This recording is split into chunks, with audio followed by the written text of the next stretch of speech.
Hey, what's up? It is DJ here, your new mods for Farming Simulator 25 for Monday, August the 4th. Short video today, only 12 mods to take a look at. All platforms got 7 new and 4 updates, and PC Mac players got 1 new. Starting off, we got new ones for all platforms. This is the Hardi Mega 2200 from Buzzcap. This is going to cost $35,000, holds 2,200 liters of liquid fertilizer and herbicide, 24-meter worker with at 10 miles an hour. We do have a design. It's going to be some warning signs around towards the back, so we start with neither of them, then you get one on the right, one on the left, and both of them. We've also got color options. However, they are not unlimited.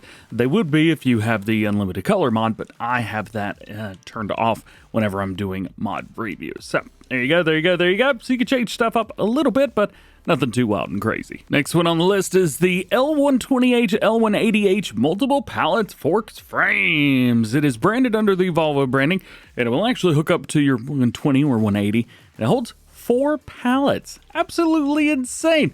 This does have a custom color palette. Ooh, what is this blue? Volvo blue. Like that. I've gone for a red version here just so you can kind of see everything. So this is what it looks like whenever it's on the ground.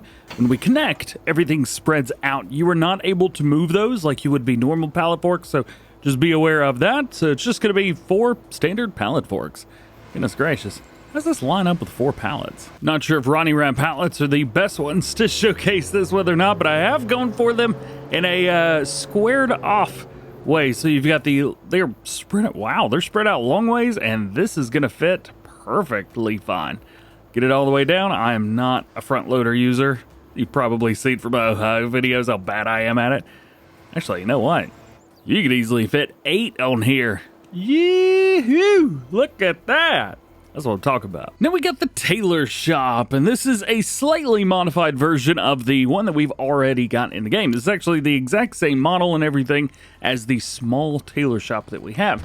In here, over to the left, we've got a light, so you can cut that on, and we've got the trigger here in the middle. Holds 15,000 liters of fabric, and it will hold 1,750 liters of clothes going out, which if you're familiar with how big the pallets of clothes are, it is 1,000 liters. So just be aware that it's not going to hold a whole lot more after you're done. Now, granted, I don't think it's really meant for that anyway. As far as everything else, we've got 6 fabric in equals 3 clothes out, cycles per month 336, and cost per month is going to be $840. How does that compare with the other small version? Well, it holds less fabric, but it also holds more clothing at the end of the day. So there's that. Also, cycles per month goes from 336 down to 240, and the recipe there was only 4 to 2. So this is still like a 2 in, 1 out situation, but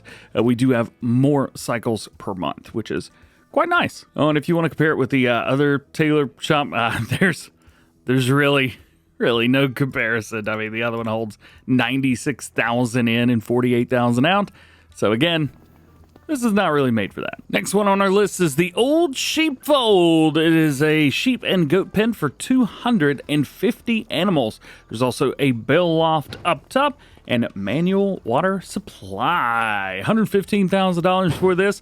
The doors sound absolutely terrifying. There's also some little bit of overlap, I think, right there with the textures, but it is what it is. I really care less with that. There is no light on this side. However, if we go all the way through, just to kind of show you around towards the inside, I think it looks pretty good. I gotta hand it to them. Oh yeah, you could just jump over this stuff too if you want. There is a trigger here, and it uses the normal B button or the circle on the PlayStation controller. So you've got that. 3 more big doors here on the back side, and we can swing through there. Over here is our water, so you will have to fill that up. 22,500 liters of water to be exact, and 51,500 liters of food. As far as everything else, if we run around to the front side, we've got kind of this closed off / opening bit here. There is only 1 door as far as I could find, and it is this one right here. So you've got that, swings open pretty quick, and you can walk in here. But there's really nothing you could do there, but at least it's nice. This is still, I think, the best way to get up somewhere. All you got to do is get your telehandler, and you are good. Here's your hayloft up top. We'll definitely be using baby bales for this. You might be able to get a machine in here.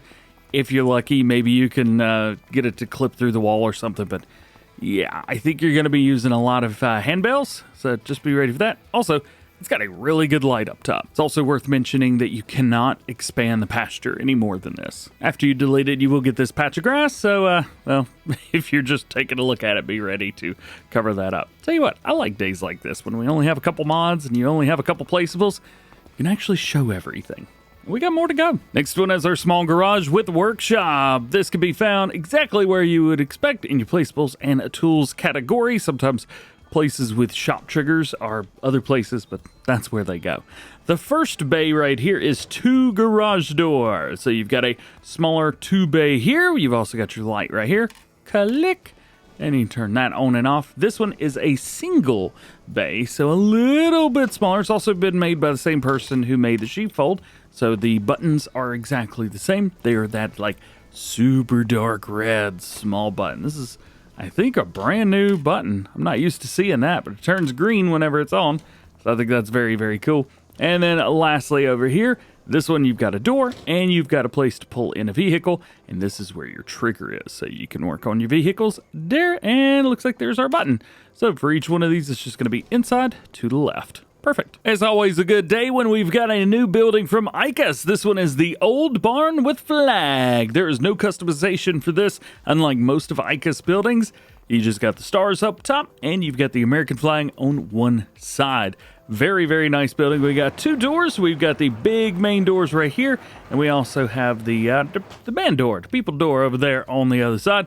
And also beside that, we've got our light in here. It's not too bright. It is just right. And our last new one for all platforms today is the EU Modern House. Unfortunately, there is no interior, so the only thing modern about it is the outside, I guess. Sleep trigger and a place to change clothes on the outside. Otherwise, that is it. No colors, no nothing. Now let's jump over to our updates for all platforms. First one is going to be the map Lipinki version 1.401. Changes have been made to the production of fabric and rope from flax straw. Several improvements have been made to new crops. Stubble compaction has been added for many crops. Fixed a bug with the textures of alfalfa and clover bales after being wrapped. Fixed floating trees on the map edges and removed several duplicate trees on the map edges. They do say that if you're already using version 1.4, a new save game is not necessary. We've also got almost an identical changelog to Starowies. This is version 1.201. The only thing that's different is they haven't removed any duplicate trees. Another map update, Settlers. This will be version 1.2. They fixed the vineyard bug. They do say that if you don't want to start a new game save, sell the entire vineyard to reset it, then resell it.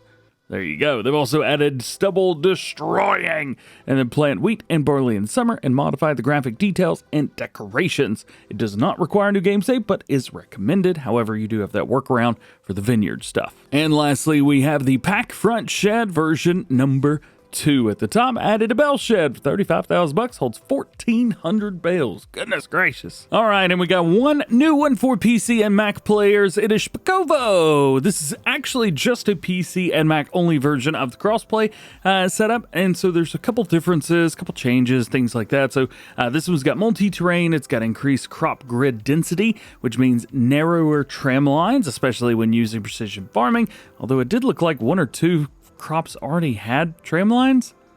Yeah, this one right here. You can kind of see the crop density there, so that's kind of neat. You also have 13 new crops. Oh yeah, 13. Those include alfalfa, rye, spelt, triticale, clover, mustard, flax, buckwheat, green rye, vetch rye, silage corn, mustard cover crop, and field grass. We've also got some new products as well. For example, we've got buckwheat flour and buckwheat groats. We've also got spelt flour and triticale flour, flax straw fabric, and it looks like that's it. You'll also be getting 5% more yield when using bees for mustard, buckwheat, flax, alfalfa, and clover. You've also got stubble cultivation on the map. There's a new petrol station, and it's got a lot of stuff around it, so you will have to kind of get in and out of these trucks. Well, maybe not these specifically, but there are a couple at the entrance there. It's It's kind of neat. They've also enlarged the yard at the machinery shop, so you should be able to get in and out a little bit easier. In addition to all of that, there's new buildings for sale, some more opportunities to build your own farms on farmlands 88, 101, 102, 130, 132, 145. The map boundaries have been moved for easier maneuverability. Cotton does not appear by default on the map anywhere. However, you can sow it.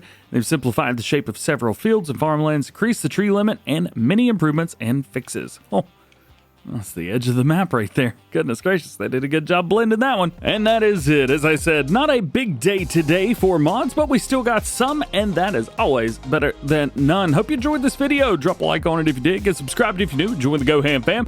Double check those notifications. That way you never miss videos like this one. Also, don't forget, Farm Sim News is already out, so check that out. We talk about Dense Modding's new John Deere 6R Stalk Roller from JHHD.